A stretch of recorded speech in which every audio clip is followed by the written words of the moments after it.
Hi, and welcome to the April meeting of the Communications Advisory Committee. First of all, I'd like to welcome our new member, David Kovar. Welcome, David. And I'd also like to take this opportunity to thank Lisa Doloff for her service. Lisa sat with us last year, but has not renewed her membership.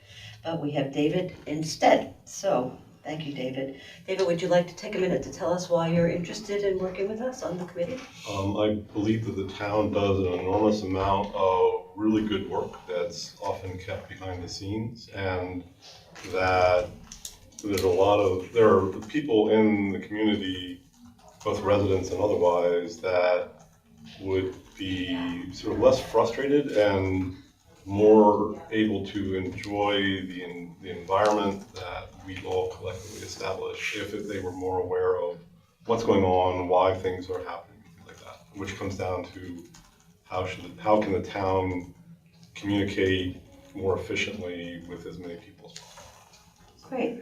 Well, that would be really helpful. Okay, well, let's get some of the housekeeping out of the way. First, one of the things we want to do is approve the minutes from February 12th. Has everyone had a chance to look at those? Yes. Okay, motion to approve the minutes. So moved. Seconded. Second. Vote. All in favor? Aye. Anyone opposed? Okay, the minutes are approved. I'd like to skip the media coordinator report and go on to, since we have limited time, because Molly needs to leave, I'd like to go on to pursue something that we noted in the minutes from February, which covers both Molly's suggestion that one of the things we think about doing is approaching our communications by stepping back and giving narratives about how we make decisions and explaining them more deeply to our residents so that they understand why the select board, why the town manager, and why the town generally does what it does. So that when they go to vote, they're voting on a more informed basis. That also, I think, fits nicely with the idea that Bob has been promoting for a long time, which is his idea really nicely trademarked as Exeter 101. How does Exeter work? How do we make decisions as a town? And I think this is something that David can also weigh in on. How do we tell residents how we operate as a town, how they can participate, how they can better understand what we do, how they can get engaged? And this is something Molly sort of brainstormed about during our last meeting, and we talked about this as a way that we could integrate this into a communications plan. How do we better communicate as a town? So I just wanted to open that up, especially since this is David's first meeting, to get some more ideas about how we might do that. Can I add one thing, Martha? Yeah, of course. I think one of the things that is frustrating for residents is there is such a lag time between when the town discusses and approves something and then when it actually is implemented. And I think that is an important component as we think about, why do we have reevaluations? Like why is there, I thought we voted to pave the sidewalks and it's not happening for 3 years. Like I think that there's this component of just how town government works. And I think the other thing that I want to add that I want to raise for consideration is based on what is happening at a national level. There are likely to be a lot of changes that we have to make in terms of how much things cost, like what construction costs are, how, things that were approved with a certain budget are probably not going to be able to be completed with those limitations. So like there is going to be. So sorry, I interrupted, keep going. I think that there's going to be a lot of frustration if we don't get ahead of that kind of immediately and think about ways to, so we've approved the police substation or the safety complex. what is likely going to happen is we're not going to be able to complete that project for the number that was budgeted, and it's going to be a lot more. And so how do we communicate that with the town? So the temporal one, I think, is, if I was thinking about Exeter 101 and having sub-chapters or topics within it, one is sort of time scale for various things. If the budget process spans this much time, or when something gets approved, it spans this much time. The cost of things, the current federal administration is certainly creating some of the best possible examples of how that happens. But if we frame it in terms of, here are the external factors that we have no control over in terms of costs, and try to keep it as apolitical as possible.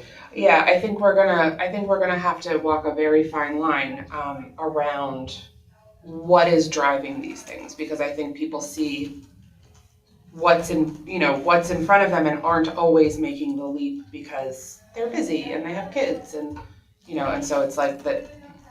But I think, I think you're right. And if we sort of choose examples that have happened across administrations, Democratic and Republican, recent, historical. I don't think that is something that I'm worried about as much as like being able to explain what's happening right now. Yeah, you're gonna have to walk really carefully. I mean, fine, but I think that the tariffs are going up because of what is happening now. And so I absolutely agree with you that it's important to get that information out there and explain it so that people understand external factors that are going to affect all these things. If everything from the cost of concrete to whatever, just gonna have to be done carefully. I've seen people try to explain, and Facebook is it's a small, often bad ecosystem, but there is a tendency in social media in general to people take a really well-crafted explainer, for example, and pick apart one part and make it a political thing, and then if you lose control of the conversation, it gets.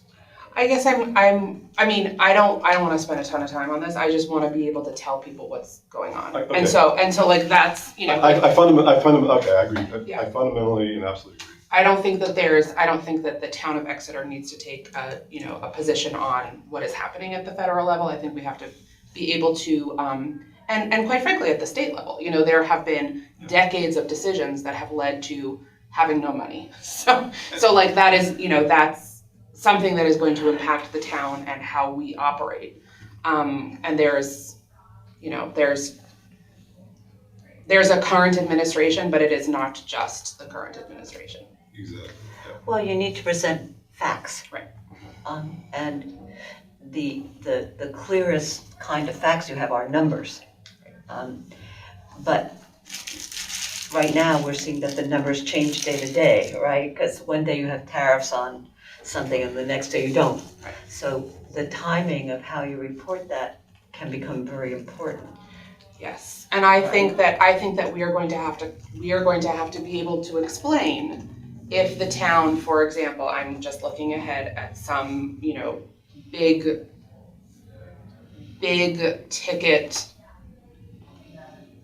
items that have received voter support, and why those are going to have to change. And I think that is going to be confusing and frustrating, rightly so, for everybody, and we have to be able to explain why. And so that is my great hope for this committee, that we can sort of like work with all of the town departments to sort of anticipate, okay, these are going to be the things that are going to be unusual or disruptive or exciting or whatever it is, and be able to get ahead of a narrative of like why this is happening.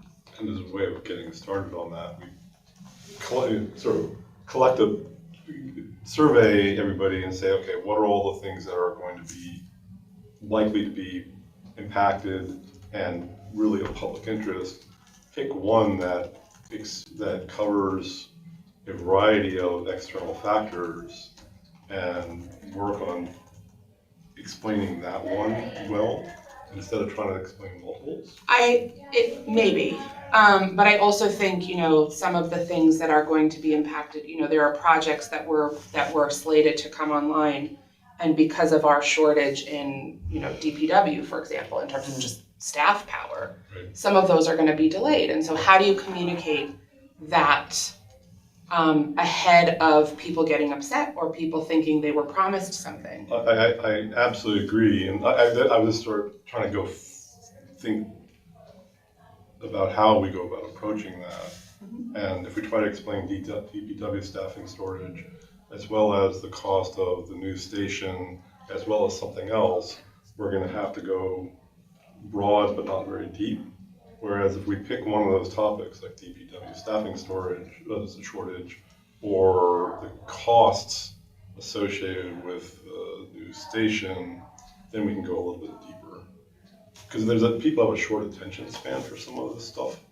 And so if we can think about, and for each one of the things that are as likely to be impacted and impactful for the population, sort of prioritize various factors and then choose the one that's going to sort of cover most of the points that we want to communicate. I mean, whatever works for folks. Like I think it's important. I think having an explanation of, we're really short-staffed, and there's a couple of things that you can do about it. You can, wave at your DPW folks when they drive by. You can send, job postings around. You can, try to. You can volunteer to help clean up things. Right, you can volunteer, and so but I think that there is a narrative around what is happening that I think doesn't need to just, be surface level, but can, sort of like in the cadence of things. We're probably not going to be talking about the substation or the safety complex because we don't actually have anything concrete to say about it quite yet. But we do have stuff to say about the, DPW, and so you can wave, you can make your trash pickup nicer. You can, you can send around a thank you to make people feel appreciated, and you can send around job posting. Like there are things that you can do to help that. And that's sort of the things. Some of the things you just mentioned are also sort of helping the community engage with itself better. Yeah, I think so. And that's for various reasons, the community is relatively fragmented in demographic, geographic, all sorts of different dimensions. And so if in our communication or the town's communication, there can be sort of a subtext of how do we get people to engage not only with the town, but with each other. And so your suggestions of, hey, help with the trash pickup, wave at people, right, all that helps with sort of that social lubricant. Totally. I totally, and it builds goodwill to be like, oh, this is why something that I thought was going to happen isn't happening. Yeah. Or if I'm frustrated, now I know, have more of a context. And this ties into something I was talking to, I can't remember who it was. Oh, Dave. Why are people, or like, my street is out of repair and these other streets are getting more priority. And when I was talking to him, it's like, they have a plan for how all the streets get attention, and generally all the streets are getting the attention that they need because of these decisions. Mm-hmm. And actually that's what got me sitting here today, is because we were having a conversation. How do you communicate that out so people are less frustrated about feeling like the town's not taking care of them? The town's trying to take care of everybody, but there has to be a process for doing it. So anyhow, I'm fully in support of what you're saying. Yes, and I think it's also a fine line between, sort of not being, feeling like your information is being withheld, and part of that happens because there is some uncertainty, so it's like, okay, well, we plan for this, and then external factors happen where, the sewer siphon project, and that diverted a ton of capacity and money and employee power, it just like diverted some of the stuff, and then, things cost more money, and then we don't have the staff to do all of the things that we said. And I think those are the things that people get frustrated about, and it's easier if you are, sort of sharing updates as you go. but I also think people feel rightly like pretty protective of, you know, like we're doing the best we can, and it's not this kind of communication is not always easy. So I do think if we can have a bit more proactive, you know, the 101s and explainers of like this is what happened. And Smart 911, and that what you just said I think ties into let's be more proactive. Right. Get in front of the problems before they become a problem. And just another quick example, the murder that took place over here, there's a lot of frustration on people's part that they don't know what's happening, the police aren't telling them. What they're lacking is an understanding of what a police process looks like, Right. and evidence gathering and all that, and you know, a short explainer on, hey, here's how law enforcement all across the country handles this sort of thing. They're not withholding information from you. They are following a formal process because that's what needs to be done. And, Yeah. and the reason I went to that one was because of what you said something earlier about people feeling information is being withheld. Right. And oftentimes it's not being withheld, it's, you know, there is a process. Right. Exactly, and that's true for law enforcement, it's true for all sorts of things. That's right. And so if we can get ahead of that in general. Yeah. And then if there was some sort of, you know, question box someplace, electronic, whatever, it's like, what process are you frustrated with? You know, what is it that, you know, once this is moving, you know, what else would you like us to explain? Yeah. That feels like a little bit opening a can of worms, but I get what you're saying.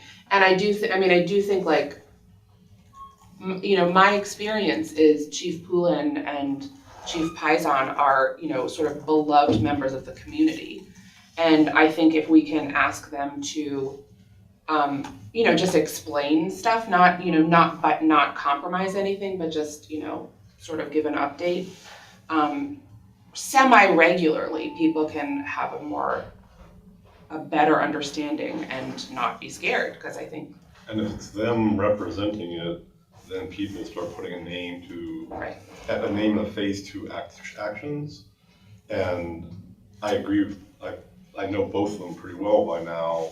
They are phenomenal resources for the town, but I think most of the people in town have no idea who they are. And so a part of the education process that the committee can help with is putting names and faces to various roles, and also reminding people that these are also humans and they also. Totally, right, without compromising any of the investigations or, you know, violating any of the things that need to be. And I do think that the police do a really good job, and the fire department too, about, you know, putting things on their Facebook page. I just, you know, it's a fragmented communications structure, and people don't always see it, or they're being algorithmically suppressed from seeing stuff. So there's an agenda item for a future agenda that the number of people, we have 16,000 people in town. The number of those people who actually actively engage with Facebook is very small. And so using Facebook as our method for getting information out is disenfranchising a large portion of the population. So Sure. Thinking about the population and thinking about other ways of getting information out to the community and to different communities, sometimes depending on the topic, I think is an important thing to do. It doesn't need to be done today. Right, and it's. Yeah, I think my kind of thoughts on what you guys are talking about, it's all great, but like the delivery methods for how would you want to get information about any of those topics? Because like we are like everywhere, Right. other than text alerts, like general text alerts, newsletter, website, social media, TV. I guess we don't have a lot of print stuff out, like plastered all across town, like physical poster boards and things like that. But that's, I think, the biggest challenge we have is we're doing everything we possibly can, and people still are saying, I didn't hear about this. Well, did you subscribe to our email newsletter? Did you check the website? Did you go on Facebook? You can lead a horse to water, but you can't make a book. Did you, like, So go to- also yeah. speaking as somebody who is who grew up literally with social media and helped Mhm. build some of this stuff years ago. Even if I'm on Facebook, I'm not there all the time. And the volume of posts on there is like something's gonna get pushed off of it. Yeah. And so one of the things I recommended, either Dave or the chief, I can't remember who, is go out to community events and meet with people in person. Mhm. And say to them, hey, if you're interested in this type of information, here are the information sources, and leave them with a handout that they can take home, and then sitting in front of their computer, go find the Exeter Fire Department's Facebook page and click follow on it. Yeah, well, and I mean, I think that there is. That's what, to that point, like we had this at the election. Yeah. 11 people maybe Yeah. clicked it. Signed up. Well- So like without like, and I did it too, like we paid to have a booth at the team festival, like one of the first years I was here. I made some crappy science fair display with a tri-corner poster board, and I stopped every single person who walked by and was like, did you know we have a TV station? All this kind of stuff, and like most people were like, oh, I didn't know. But then like, did any of those people then go and watch and engage? But Yeah, at least we were getting out there. That's inevitable, you know. Yeah. I can't tell you how many people at Exeter Mill I have sent the biweekly newsletter. Right. And I can't tell you the same people over and over again saying, I've never heard of this before. Yeah. And I have a record of sending it to them a dozen times. Right. Yeah. There's only so much you can do to make someone digest what you're sending them. Yes, So- I think that is, I mean, that is a fundamental problem of our greater Right. society at large, and I think the thing that we are responsible for is creating the content and pushing it out.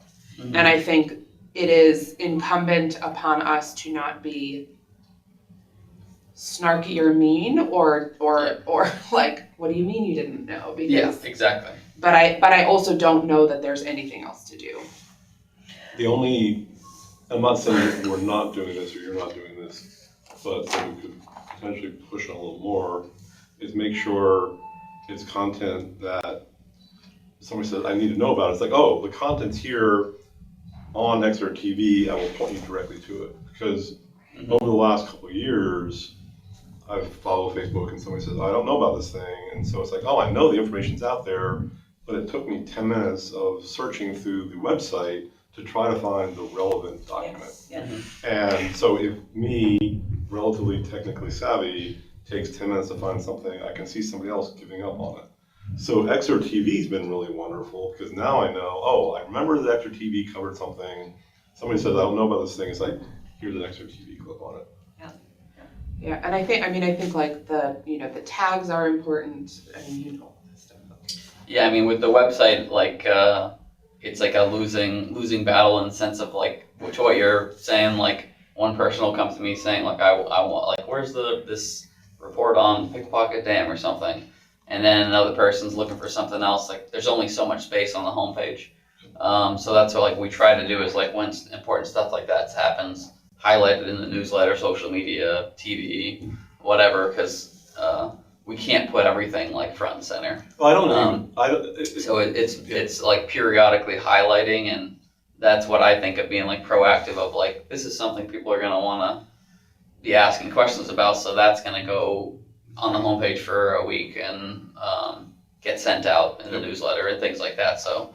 And I think we can do a better job of synthesizing that kind of stuff of like what people are going to have questions about because what is happening. So the Exeter, the dam, which is how I got involved in town politics to begin with, I found when I was going to town meetings or whatever, there was a small set of questions that people were asking that I was commonly going back to and referring to various documents on. Somebody would consistently say, oh, there's no information on X. It's like, here it is.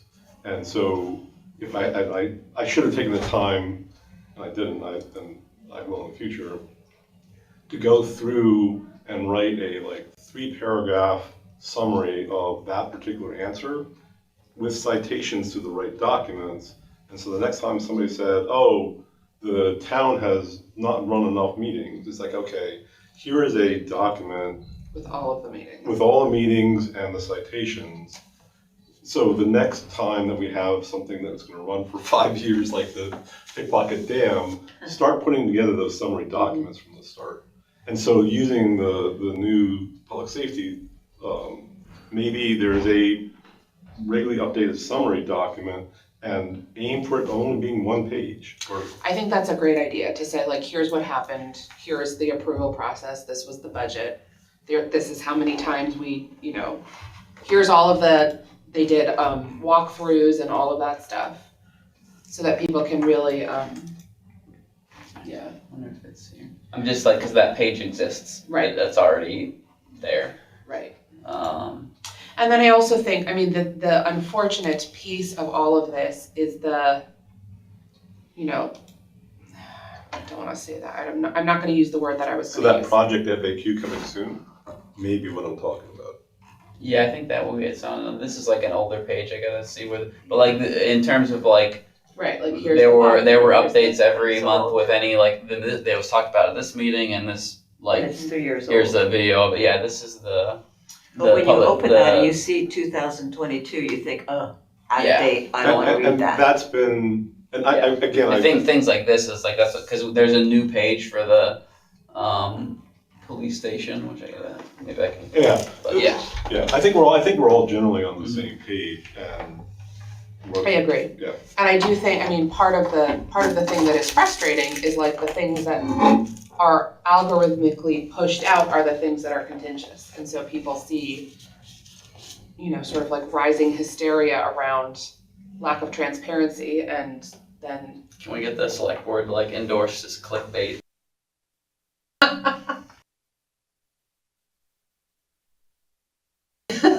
click buy. It's one of those things that's really frustrating.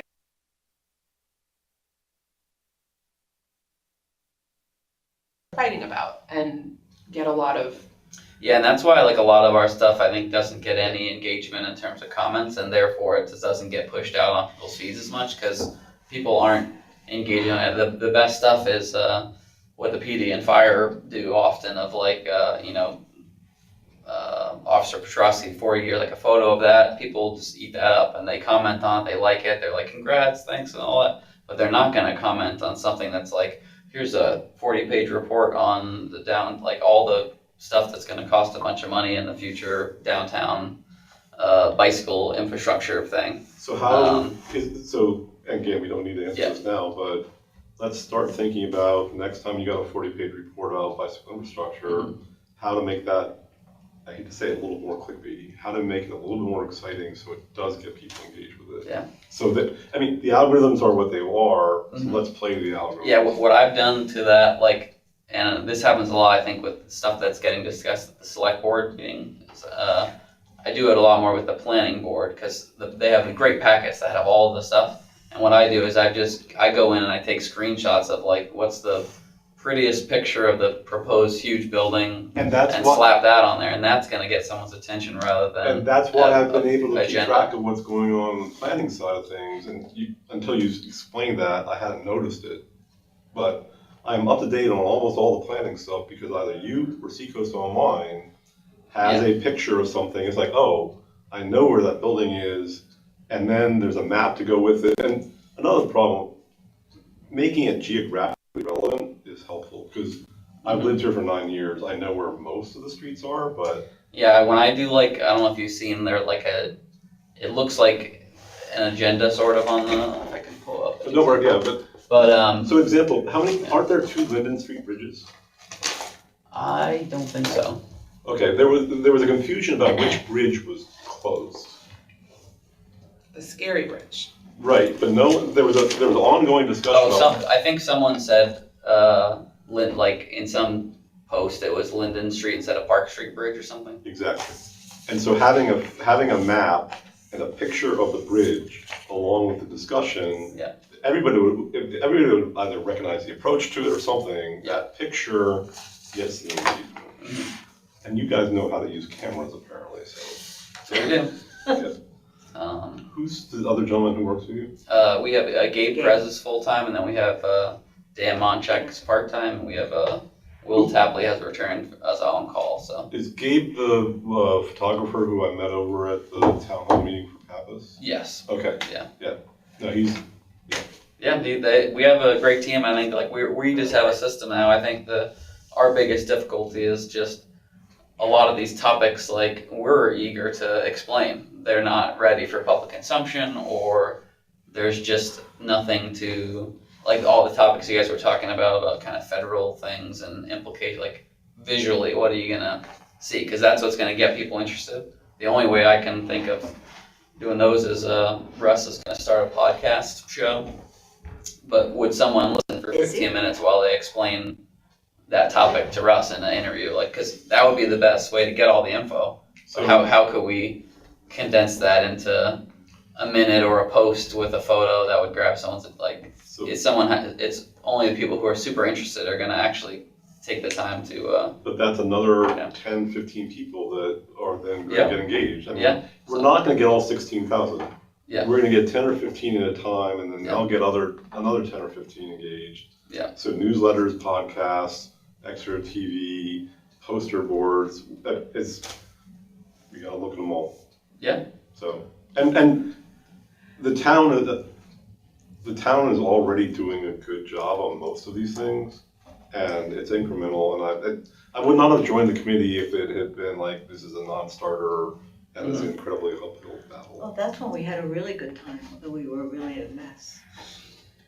We were never a mess. I don't think we're ever met. So yeah, I think You should see how bad the website was when we first started. Well, I've seen it.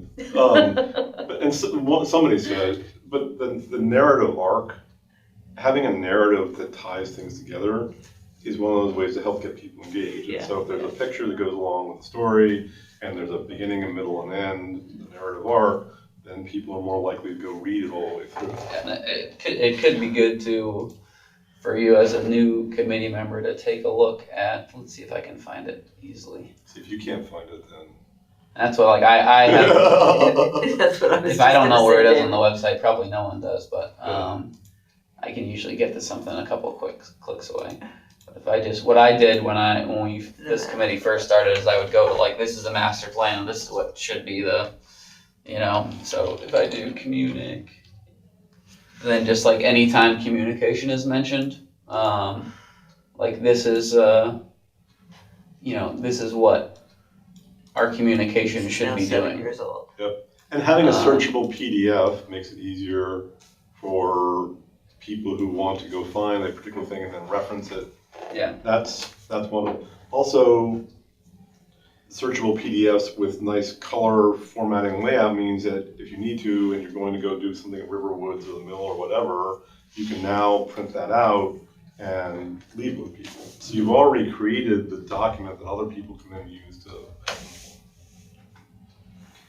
Yeah, that's one thing specifically with like PDFs that just get on the website. That's a goal of mine to try to get those out more, because a lot of stuff unfortunately only makes it into the select board packet online, and then that's where it like there was a great 3D renderings of the proposed town hall thing, and it'd be really good, but for a bunch of different factors, it's just the public has no access to it. So it's like we paid money to do this, and where is the report? Let me underscore that.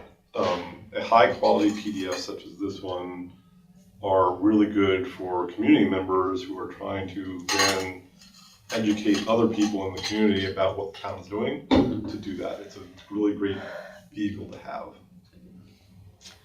Okay, one of the other things that Molly wanted to follow up on, according to the minutes of the last meeting anyway, was to talk about whether or not there was anything that we needed to learn about the election.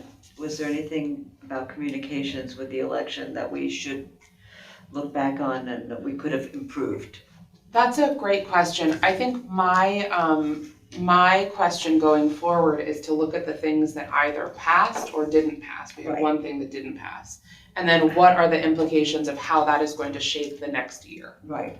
And I think we have to go do that for the past warrant articles too, to see like, okay, I mean, the safety complex is sort of the the most pressing because of what is likely going to have to happen with that. But you know, are we explaining, okay, we passed you know, sidewalk paving 2 years ago and it's going to happen now? Like, can we get ahead of that and start to tell that story and explain the process? And same with, okay, what passed the warrant this year and how are we building that into a communications plan? Because those things are going to either be bought or the projects are going to start, and if they're not going to start, why are they not? So to the DPW point of the staffing shortage, you know, just the real lack of people, and then also, you know, sort of going back to past warrants to understand, okay, what are the implications that are coming real now, because town government takes a while.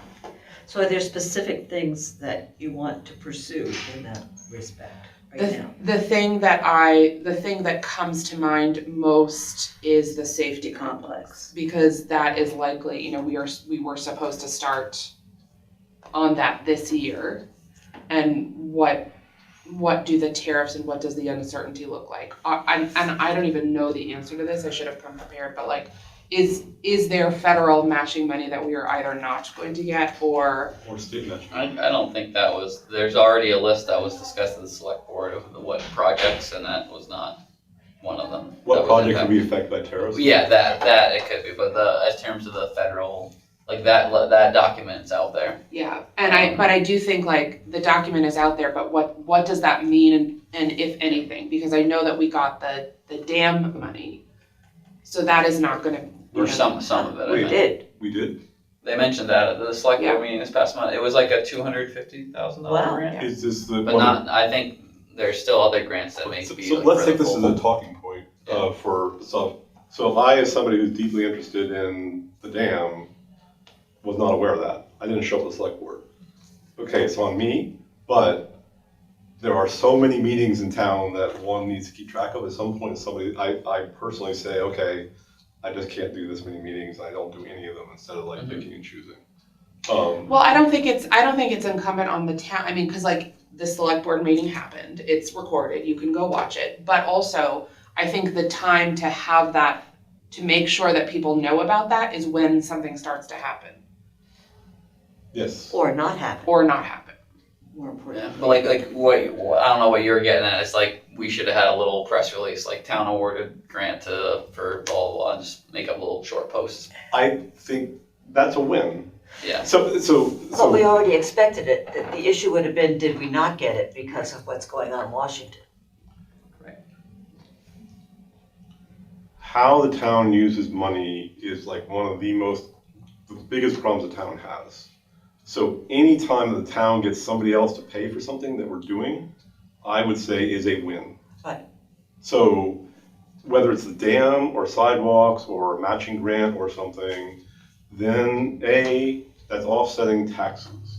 B, it shows that the town is actively working to get outside money to solve problems. But we already had that money, didn't we, Mom? Right, it was already We already budgeted. had that money. It's already been So recorded.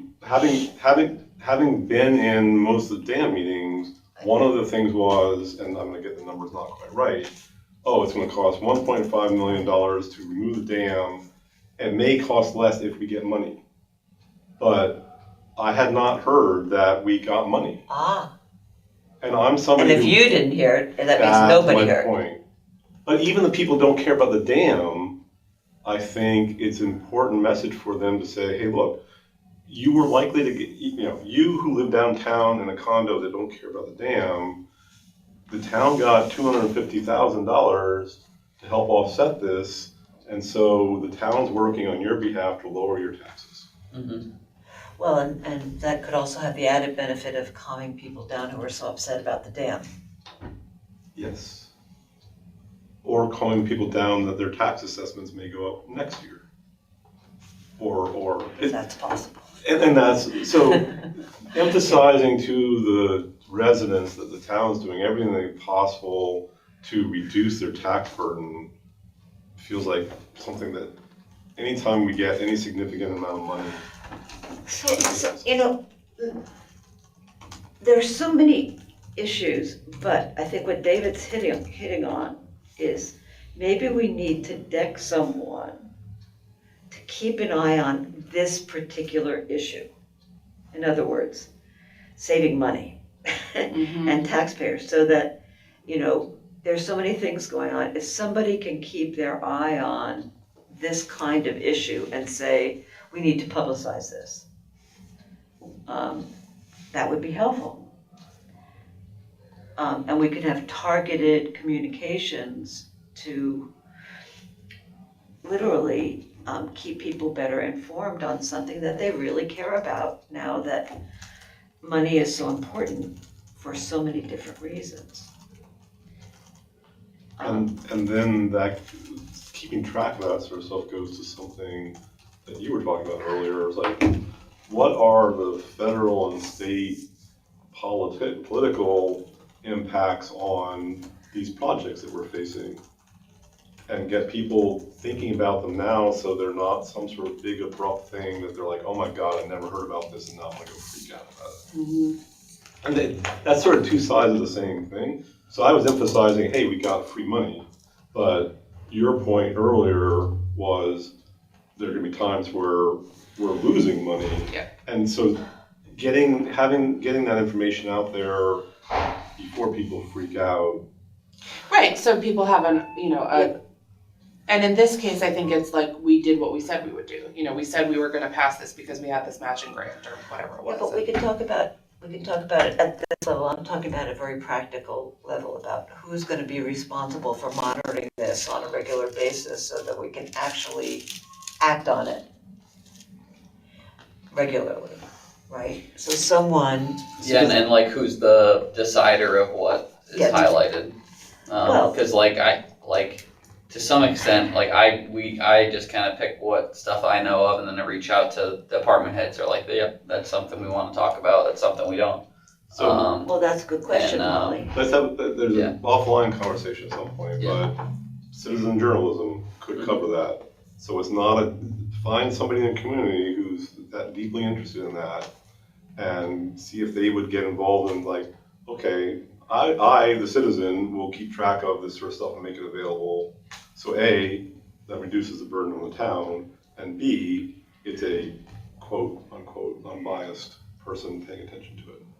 Yeah, I mean, the public would be definitely welcome to do whatever they want to do. I'm sure the town would be slightly worried about doing that, but So let me I emphasize think something. that's something that we need to do ourselves. Let me emphasize something, If the town's worried about somebody else doing it, then the town should do it themselves. oh yeah, and I think I the town should think do it. we do our best. I would say at the TV to kind of report on the town, and then obviously when there's stuff we want to talk about that it's decided we don't want to talk about it. That's kind of So there are things that I have seen over the last couple of years, particularly going through the budget review committee, that I feel are getting no attention. Mm-hmm. And I have thought about sitting down and starting to write some long form articles on it. I haven't done so. Oh yeah. But I've tried to work through the system and that did not work, so I am frustrated. And yes, I can go to the select board, and I would actually encourage more citizens to try to work through the processes, and if the processes don't work, start writing them up. Yeah. Because sometimes the way to get attention for things is, all right, try the select board, that didn't work, let me go start writing it up. Yeah, And I'm a big fan of citizen journalism. I think it's great. Yeah, I mean, it would be amazing if the Exeter newsletter actually had the time and resources to do a lot of reporting on it. So who runs the Exeter newsletter? Seacoast Online. So Okay. they've had radical rotating kind of suggestions. reporters through, and I think they have a new reporter for Exeter, but they came to one meeting and I haven't seen them since. But the old days, the reporter was in all of the meetings. We have 12 minutes left, Yeah. and I'm going to make a radical. I get, if I could just end with my comment, the stuff that you would like to see the town talk about that it's not talking about, that's the kind of stuff to you guys as a committee can recommend to the select board, these kind of topics where you haven't talked about in the past. We'd like to see communication on that in the future, because that would allow us to, we'll talk about whatever we're told to talk about. So, but they're them and the E team is kind of setting the narrative, if you will. So. I've said this before several times over the last few years, but one of the things I've advocated for since I got involved in this is to have a more robust role for the Director of Communications, which is you. And I think that, you've grown into this role incredibly and have a really good sense of professionalism about what needs to be communicated. And in other organizations that I've worked in, the communications people are the ones who usually have a pulse on what needs to be put out. So I'd suggest that the group in the town that should have a sense, step out of what the town's internal view is of what we want to communicate and have a sense of what the people in the town need to know is you and your staff.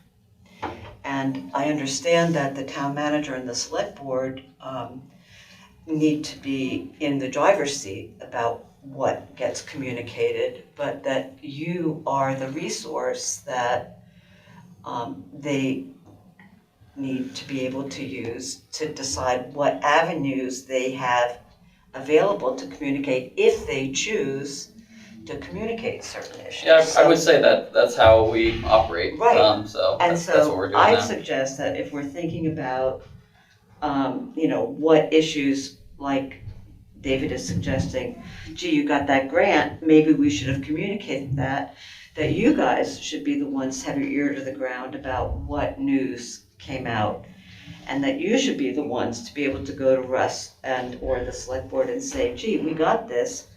Remember that big controversy about the dam, maybe this is something that we should publicize, and this would be something the town people want to hear about, and it would also make it look as though you're doing something to help reduce the financial burden on the taxpayers. And that would be something that you guys should in the first instance be doing. So That's kind of how we operate, because we're Exactly. we through my employees, because they do most of the meetings. Like we Right. are listening to how many hours of meetings a week. And I don't want to firsthand, underestimate how skilled you guys have become. But another thing is that I and others can say, hey, we've got this thing that we feel should be communicated, Right. and we can come to you. The only reason I know to come to you is because I work through the process and we're sitting here having a conversation. Yeah. Does anybody else in town know there's a director of communications that they can talk to? Well, I'm not the director of communications, but I'm He's a the media coordinator. Okay. Yeah. Do other people in town know that if somebody in town says, hey, there's this thing that I think the town should be talking about, do they know who to go talk to? And basically I think the way that the town prefers that to act is not actually that way. So it's like what I can do is connect you with the person to talk to, like. I understand. So I understand how it works, having worked my way through the process. Yeah. But that's part of my frustration. Yeah. And that's the town works. I get it. I respect everybody. I understand why people are not on social media. All of that sort of stuff. Yeah. But at times it can be really slow. Yeah. And at some point, if there's something that you would like to have advocacy for about enabling the people in town to talk to the person who's media coordinator That's directly, yeah. then I will go to the select board and ask for it. I mean, I end every email newsletter with like, is there something you want us to talk about or do an update on? Reach out to me. And then like I bring those concerns or whatever to So my boss at and some all that point, stuff.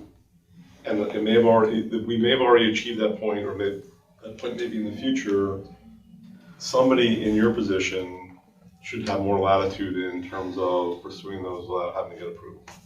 I think that is a conversation that we should not, like, that is, I think that is a conversation that is not for this.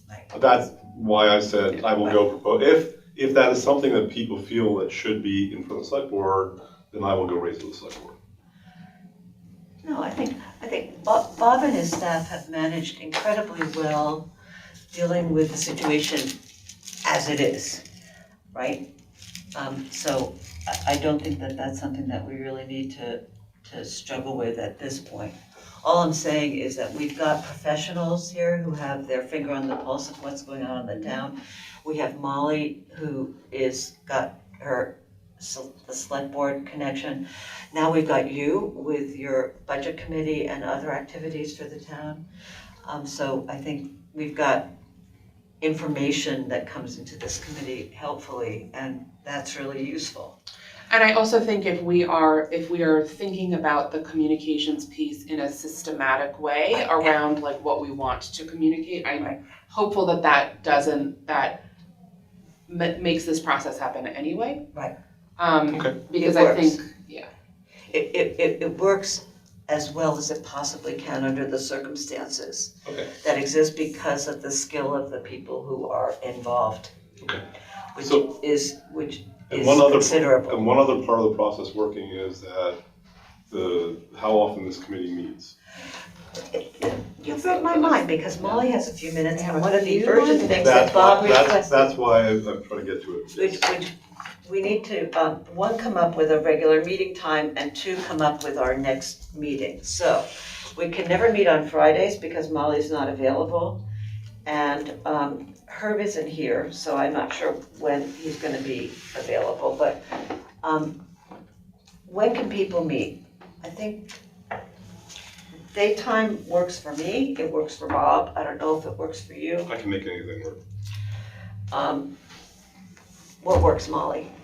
I mean, I think first we have to decide on how often we meet. My preference is to not have a monthly meeting because I think we should be able to cadence this stuff in a way that works. I think we should be able to come up with something, I think the emergency kind of communications happen in a way that is not going to be able to be dictated by a monthly meeting anyway. So my preference is to have, sort of maybe an hour and a half or 2 hour meeting like once a quarter. That would be my preference. Okay.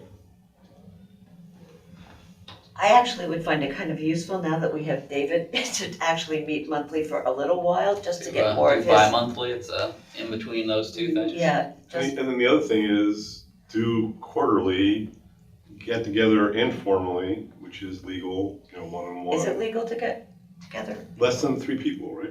I mean, I don't know that I would check with Pam on that. I think like if you had questions for me or like what I think works with a lot of the committees, like I'll use Concom for example, like maybe the Concom decided to do something, but one of the committee members worked with the sustainability planner offline to like make And things I've happen. sat down and talked with Nico one-on-one. I've talked Yeah, with that's Dan. okay. And that's all I'm suggesting is that we can have these one-on-ones, like conversations and say, okay, let's go have a Zoom meeting or Yeah. something. It's weird with your committee because it's so small that like 3 of you is a quorum, so 2 of you is like almost, so but I don't know how that works. So legally, I think Yeah, go check, but I believe my understanding of the law is that, hey, we get together, we have coffee, we're chatting about something, it's not a big deal. Okay, That is not a big deal, but then you can't then tell all of the other committee Right. committee members in a non-public session. Correct. Or an email, basically. Or that's- What was discussed, that's-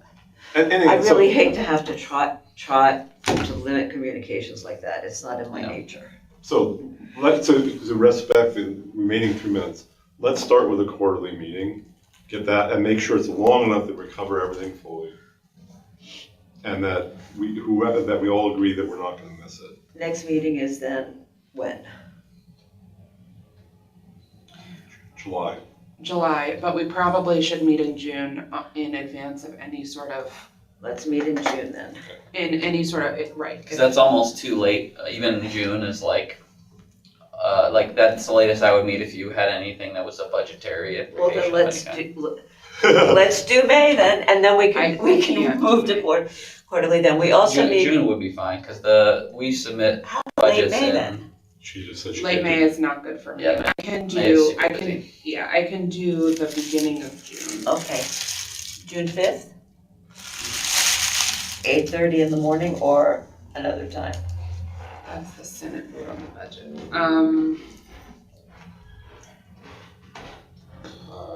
What Would the about, second week of You June tell work us. sometime? yeah, what about May 9th? May 9th? Sorry, June 9th. That works for me. It works for me. What time? I can move my, can we start at 8 or at 8:30 and go to 10:30? So June 9th, 8:30 to 10:30. And Bob, can you handle the rooms? Let us know where that will be. Sure. And also, can we make David a non-alternate member now that we have a spot for that, Molly? Yes. So that's Will you something the select agree to board will that, take up, David? right? I don't know what just happened. Well, right now you're an alternate member. Can you become a non-alternate permanent member of the committee? Well, I think there's 3-year terms or whatever. Uh, for that. I don't think you have to be a 3-year term if you don't want. I'm not leaving the town anytime soon, and I don't see this committee pissing me off to the point. I think the alternates are also 3-year terms. It wasn't too Yeah. awful It for you? matters. It wasn't too painful? We were too nice. All right, team. Okay, Great meeting, efficient okay. meeting. Motion to adjourn? So moved. Okay, Seconded. okay, all agreed? Aye. Aye.